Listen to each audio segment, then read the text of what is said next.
জুলাই গণ অভ্যুত্থানের আকাঙ্ক্ষা ছিল এই দেশে স্বৈরাচার মুক্ত হয়ে গণতান্ত্রিক শক্তিশালী একটি গণতান্ত্রিক রাষ্ট্রকে নির্মাণ করা এবং জন আকাঙ্ক্ষাকে আমরা ধারণ করে সেই রকম একটি রাষ্ট্রকে নির্মাণ করা যেখানে থাকবে না কোনো বৈষম্য, সাম্যের ভিত্তিতে একটি গণতান্ত্রিক এবং সুন্যায় বিচারের বাংলাদেশ প্রতিষ্ঠিত হবে স্বাধীনতার ঘোষণাপত্রের চাহিদা অনুসারে এবং বর্তমান প্রজন্মের চাহিদা অনুসারে তাদের প্রত্যাশা অনুসারে একটি শক্তিশালী বৈষম্যহীন গণতান্ত্রিক রাষ্ট্রকে নির্মাণের জন্য তারা ব্যাপকভাবে সংস্কার চায় এবং সেই সংস্কারের সাথে আমরাও একমত হব ইনশাআল্লাহ।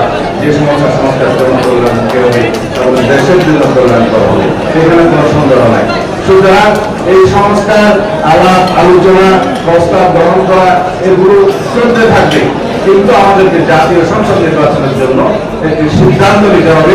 সেই জন্য আমরা রোডম্যাপ চাই।